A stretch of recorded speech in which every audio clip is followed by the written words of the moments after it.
Experience hospitality the Northwest way at the Everglades Hotel. Located on the banks of the River Foyle, the Everglades Hotel is just minutes from the centre of Derry, Londonderry, with free on-site guest car parking. Whether you're here for a family meal, a big celebration, or simply a peaceful retreat, will make your experience as memorable as the sights in the city.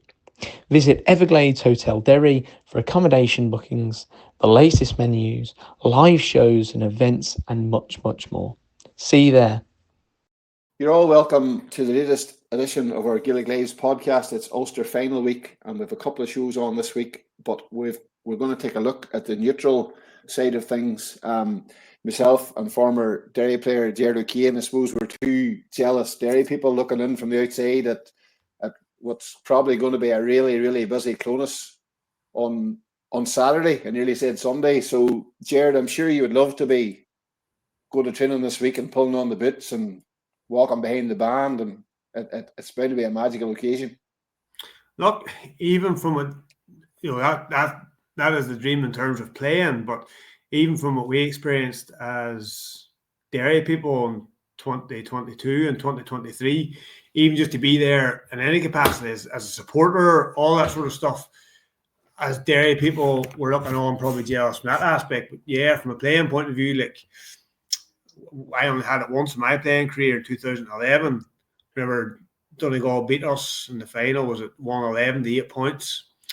You know, it was just a disappointing day, but like, out of a 15-year career, you'd always hoped you get more of them days, but obviously you didn't. But say, even as a supporter, I took nearly as much joy out of 2022 and 2023 heading to them games, because Derry hadn't been there since that time we were there in 11, hadn't won one since 98.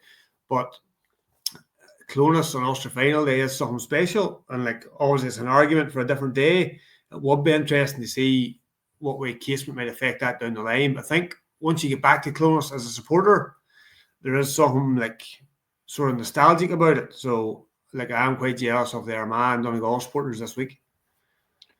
And from the playing point of view, Gerard, when you're getting on that bus, whatever day you're heading, because you've been there before, like both these teams have, does it ease the nerves any, or has it got to the stage where both teams have played in big games and it's very much the same anyway? I would say at this stage for both of them sets of players, they would be very like, not taking the emotion out of it, but I would say it's a case of, look, this is just another step to get where you want to be. Let's close it off, tick the box and move on. You know, because of the fact they know where they're going to be beyond next week in terms of the groups, the All-Ireland for both of them is probably the ultimate goal. Now, Armagh's probably sitting, they've been beating the last two Ulster finals in penalties, so this is 3 in a row. So I've seen Ciarán McGuinness saying it's testament to those players. They're back there 3 years in a row. But while they will go out and sort of put all their energy and effort into it this week, if you're going to ask them at the start of the year what their end goal is to be in Croke Park in a semi-final stage in the last 4 and see how they can take them.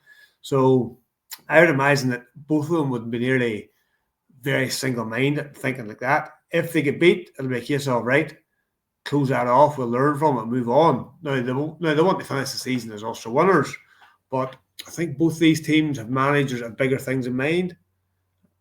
It's nearly like Clare and the Munster hurling.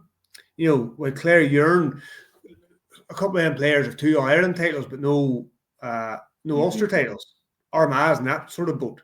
You know, Armagh's probably yearning for an Ulster title. Whereas Donegal, maybe the fact they won it last year again, maybe Jim McGuinness feels he wants to prove something, but both of them will be seeing a last 4 berth as where they want to get to at least.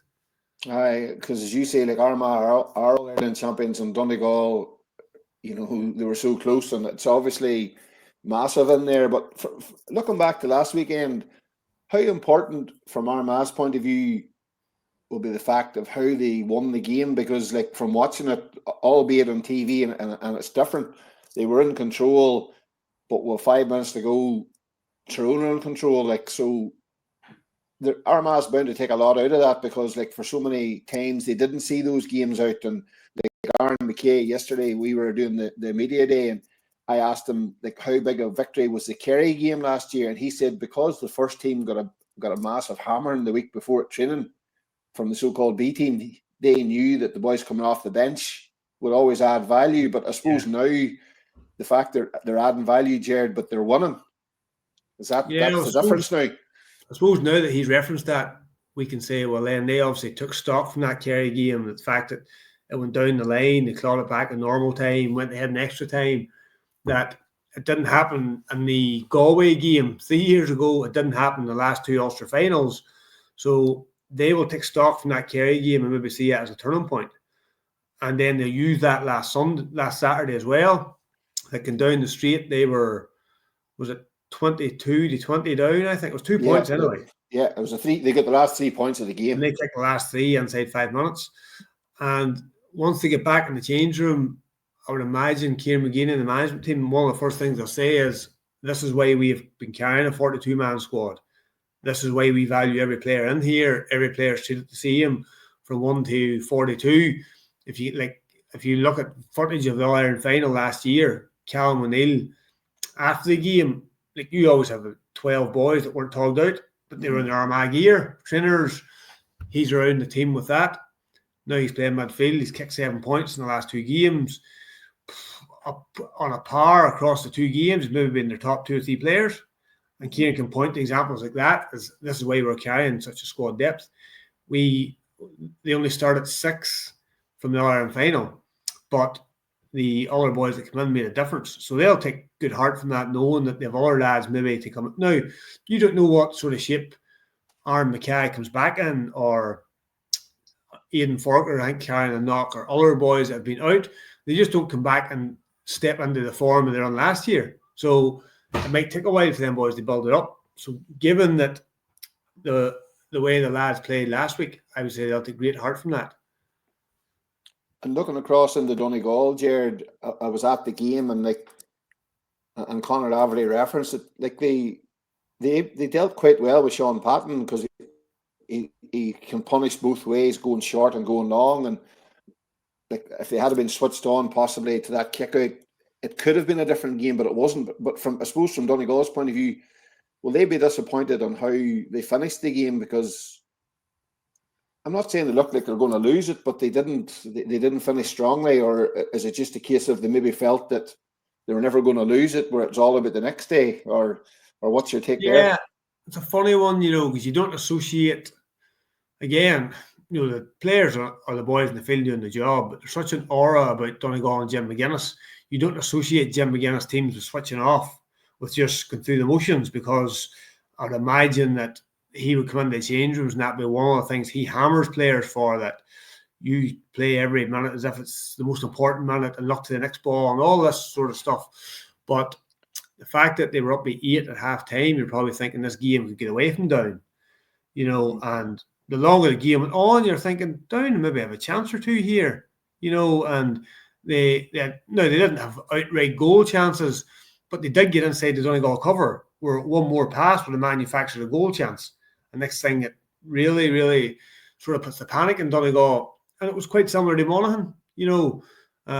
Donegal, at the end, if that game was going on any longer, you're saying Monaghan looked to be a team who's, at that point in the game, 72 minutes in the ascendancy.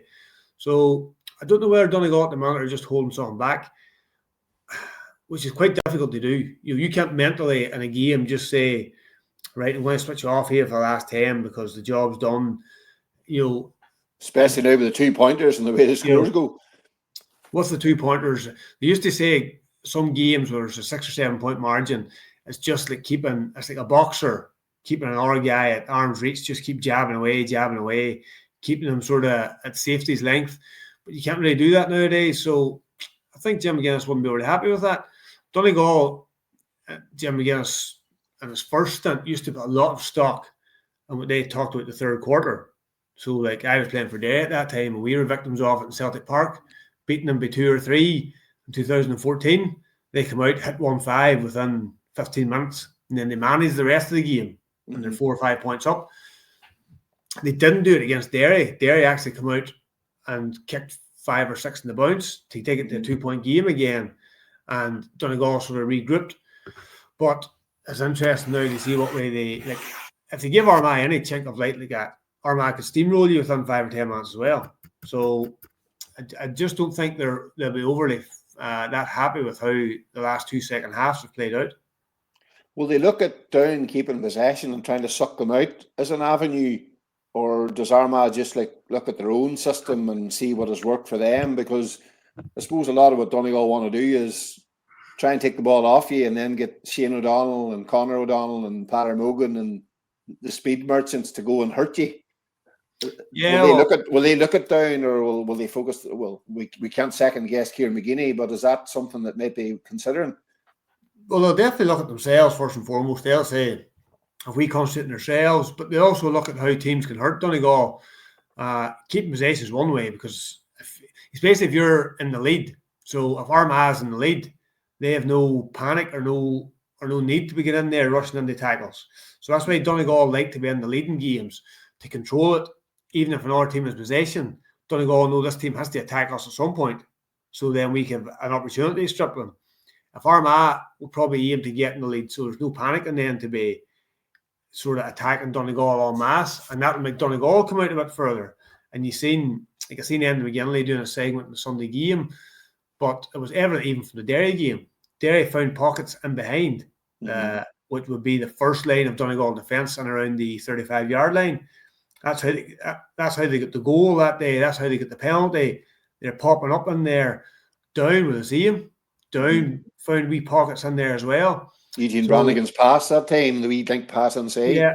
So unless Donegal change it up a bit, you say, right, we'll defend deeper, closer to their goal, where then pockets can't be, but that just encourages the team to shoot 2-pointers. Or they sort of split that line of 4 or 5 they have, and they stagger it. So at the minute, if you can imagine, they have 4 or 5 lads and a formation there, you would sort of see like a foosball table where they all move, the way the men drag across. Yeah. They're doing that. Whereas if they split that into a 2 and a 3, 3 be at the front, 2 be at the back, and they're staggered, so the one ball can't cut out 5 men, or the one pass over the top can't cut out 5 men. They might look at something like that, because Armagh will sort of push them back in towards the nets and start going for 2-pointers. And if they don't, they can say, well, Down and Derry's getting joy out of this. There's no reason to say why we can't.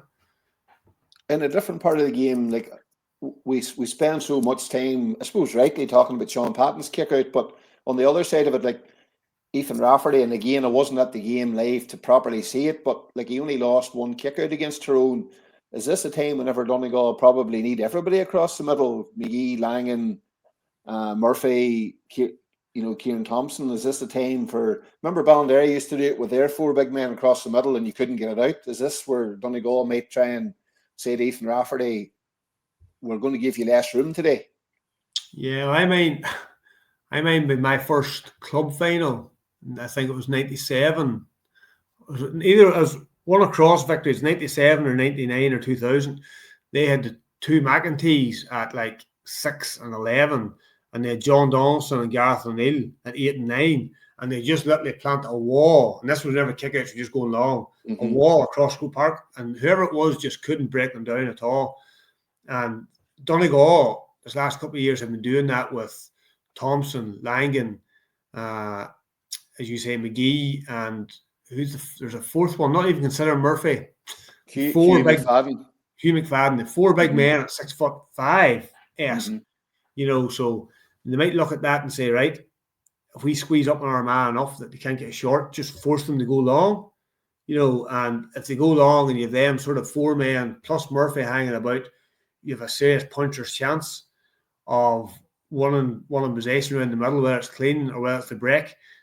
And then the thing is, if Armagh's pushed up to not let, or if Donegal pushed up and don't let them go short and they're forcing them to go long, it's once Donegal won the break, it's about getting 1-2 passes and they're gone. It's not about slowing down again. It's about getting Ryan McHugh in the ball. It's about getting Conor O'Donnell, Niall O'Donnell on the ball, Peter Mogan, and just shifting it straight away into, if it's with Brearty, or if Murphy's inside with Gallen, just shifting it straight away after 2 passes. Because once you squeeze in a team like that, you can get joy out of their kick-out. So it'll probably test Rafferty, but Rafferty might sort of enjoy that test because he seems to be, thriving every opportunity he gets there. Experience hospitality the Northwest way at the Everglades Hotel. Located on the banks of the River Foyle, the Everglades Hotel is just minutes from the centre of Derry, Londonderry, with free on-site guest car parking. Whether you're here for a family meal, a big celebration, or simply a peaceful retreat, we'll make your experience as memorable as the sights in the city. Visit Everglades Hotel Derry for accommodation bookings, the latest menus, live shows and events, and much, much more. See you there. And from the point of view, like Tyrone got back into the game, Gerard, with 2 pointers, is obviously Armagh will be putting a big emphasis on Dara Whale. Like, he scored 9 2-pointers, and the one he got against, I think he got one against Down as well in the first half, where that it added a wee bit of margin, and obviously against Derry. So between him and Murphy and Kieran Thompson, that's the Armagh can't afford to let that go as well, because it can build up a bit of a margin if they get a few in a row. Yeah, well, and I know Will at the time, whenever Derry was sort of creeping back into the game, he kicked 2 in a row to push the half-time margin from 5 to 9, and it makes a big dent in the scoreboard, you know. And he's been doing it all year, so he done the same against Monaghan in the first half. But I suppose like Armagh and Donegal themselves, they pride themselves on their sort of defensive aggressiveness. You know, been really aggressive in the tackle and pushing teams out and turning them over and not giving opportunities to that. But Armagh just couldn't get near Darren McCurry that day. And Donegal will look to that. Now, maybe they did the matchup wrong. I don't think McCambridge was on him all game. McCambridge is saying as a go-to man marker because they had Dara Canavan to worry about.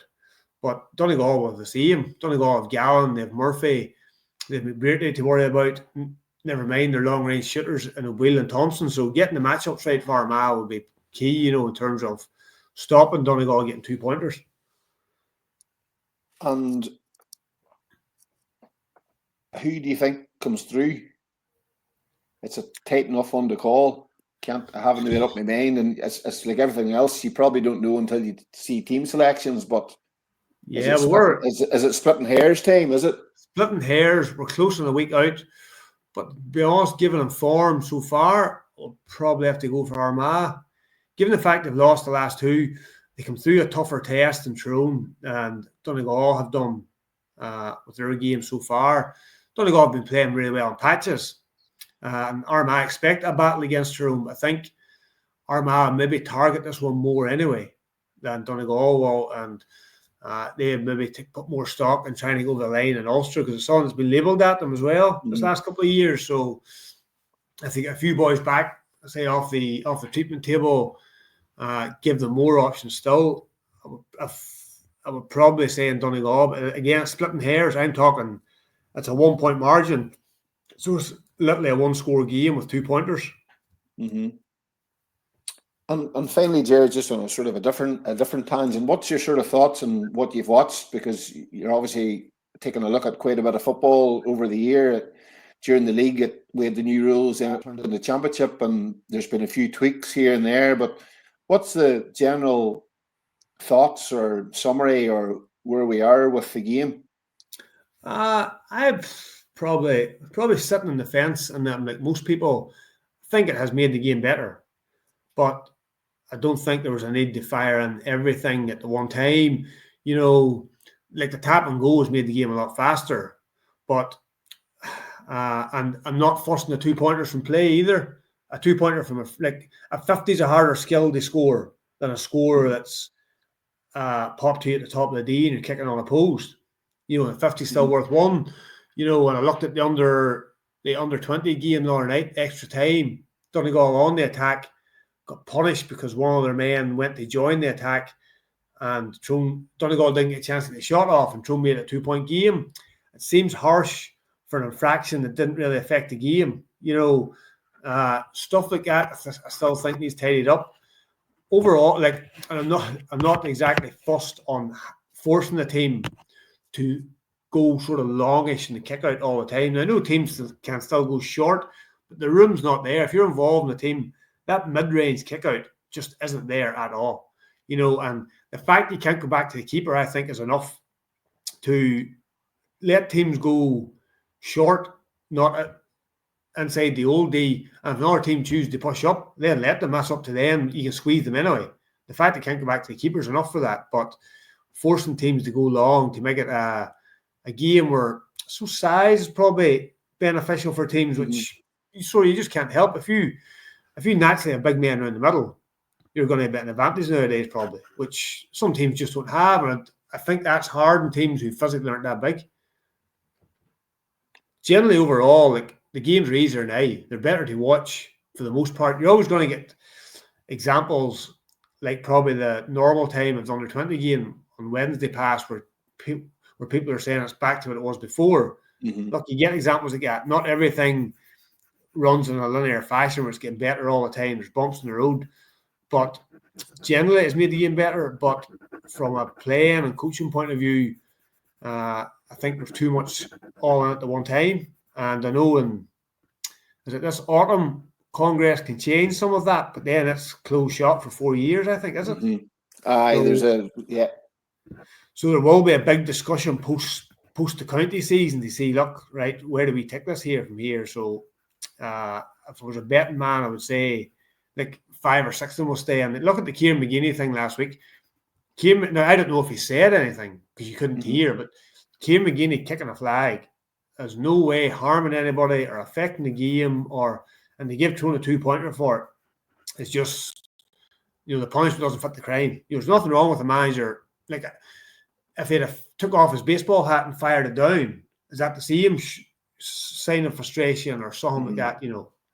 Stuff like that can have major bearing on a game down the line. It's a grey area because there's some difference in that, or Kieran maybe putting a blast into a linesman, or any manager putting a blast into a linesman. There's an obvious difference there. Like, I know from my own point of view, what I find difficult is that it's the kick out where it goes to midfield and somebody puts a hand on, like Tyrone played Armagh in an under-20 quarter final, and a cracking game it was. But there was a kick out one time where an Armagh man caught it, and Tyrone man caught it, and there was nobody around him. There was nobody touched him, but somebody seemed to walk across the path, and all of a sudden it was moved forward 50 metres.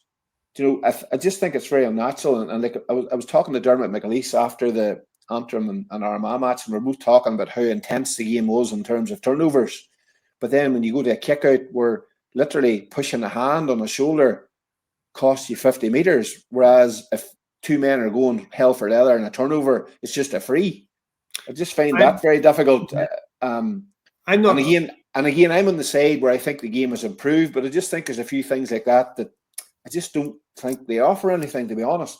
I know direction came out last week around that, the FRC, and even that, not that they were changing the rule, they just said for referees be more cognizant of a man that gathers possession from a kick out, charging someone else. The duty is on the man not to charge, because that's what teams are doing. I was in a changing room, and I kid you not, I could hear the other management or the other changing room across the hall, and I stepped outside and I wasn't eavesdropping, but I heard the manager say specifically, if we get a free, pick up the ball and barge into him. Like, that's what teams are saying and doing inside changing the walls. So same idea from a kick out, probably. If you want to mark, turn and barge into somebody. But the manager specifically said, so I went back in the change room I was in. I was just, look, lads, if a free is given against you, literally put your hands up in the air like that and stand back, because these boys now have a ploy of barging into you. Like, I could hear the manager clear as day saying it. Didn't transpire. I was watching the game and I did see a lot of that. So that's obviously something that's coached the other way now. Yeah, it didn't transpire in the game I was involved in, but I could clearly hear the manager say that. So I had to fire in the air change room and say, look, put your hand up and make it as obvious as you can, not that you're not in the road. Stuff like that referees have to be more cognizant of. Like, I know the example you're on about from that night. Like, I'm not saying it turned the game completely, but in my mind, the Tyrone get a score. Tyrone get a goal. They missed the free, I think, but the other one was whenever an Armagh player held the ball up like that on his hand, and the Tyrone player came across and got it. The only thing the player didn't do is he didn't walk across and give it. Yeah. So I suppose technically by writing it, it was the right decision because he didn't walk over. But if that's what we've got to now, where an Armagh man is fouled in that situation, it's just It probably comes back to the grey area, and as Geezer says, with the hooter, at least with the hooter, there's no grey area now. So I think that's where frustration always happens. Another example, I was at a club game 2 weeks ago, and all were playing, and it was a regional competition, so it's not championship, it's not like do or die, but the game's a 1-point game, and the other team had the ball, and there was a foul made out around the 45 or 50 somewhere by Glenolm defender, and the referee had his hand up, and now with the new rule that it's up to the referee's discretion, the advantage must have could last it on 15, 18 seconds, which is allowed by all accounts. Mm-hmm. Korean took a shot, Korean kicked it wide, and it was down on Claudia Green, and the ball travelled like 20 metres wide beyond the nets, but the referee saw his hand up. Our keeper didn't see it. He didn't know it was still advantage, and this is the last minute of the game, he sprinted to get the ball, and he picked it up, and he was still 10 yards off the field, and somebody was shouting, Korean free, and he went, Jesus, and he just dropped the ball. And because he dropped the ball there, the referee brought that up and gave him a 14-yard free to win the game. The keeper didn't know it was advantage. Whenever he did have the ball in his hand, he was still 10 yards off the field to play. So in our mind, he didn't have to give it back. Different if they even walked on. But it just, not that one of the Dr. Curran comes to be all and end all, but it just robbed us of a chance to get a kick out and get a score. Mm-hmm. And Korean popped the ball over and won with 2 points. It was the most ridiculous looking thing you ever seen. Stuff like that will happen down the line now in a senior championship game somewhere along the line. And, so that hand the ball back is just ridiculous. And finally, very quickly, if there is one, because at the minute I think it's too early to talk about who won Sam, because the competition hasn't even started, but is it wide open, or is there anybody or a couple of teams have tickled your fancy so far, or is it completely unknown at this point? There's probably 5 teams around there that probably are like, Kerry, Donegal, Dublin. You're not so sure on now. You just have to see how they get through the group stages. But definitely Kerry, Donegal, Armagh, Galway. The 4 of them would be the 4 front runners, I would imagine. And then outside of that, you do have maybe a Mayo could surprise somebody, or a Tyrone, maybe a Monaghan, given the group stages they've had. They might get the quarter-final route hand there, and then you'll have to 1-2 to get the final. But, I sort of fancy Galway at the minute. I just think that, I watched them against Roscommon, 9 points, and they were full value and more for it. Their wing forwards were exceptional, and that's without some of their key men playing. Now, again, these key men might come back fit, so you just don't know. But in the form Finnerty's and the form he was in last year, had Finnerty not get injured against Armagh for 10 minutes, there's a fair chance that Galway might have won that game, because he's a threat from play. Their free kicks malfunctioned that day, and he wasn't on the field to hit them. So I think if Galway keep their main men fit, I think they have the best chance. But I think that's where it is, because you I suppose that the key answer to that question, as you mentioned, 5 or 6 teams or whatever. And I suppose the GA is a community-based sport, Gerard. We go to the shop on a Monday morning, we go here, there and everywhere. And now we've real conversations on Mondays now, whereas maybe in the past it was probably all pretty much everything went as planned, which is now the final, yeah. Yeah, there's Waterford Hurlers beat Clare last weekend, things like that there. So I think probably from that side of things, it leaves everything that wee bit more interesting. And I suppose Clonus this weekend will be no different. Gerard, thanks a million for your time, and we'll be back later in the week to look at the Donegal and the Armagh side of things and see where we think the Old Anglo South Cup might rest. Gerard, thanks very much. No problem. Cheers.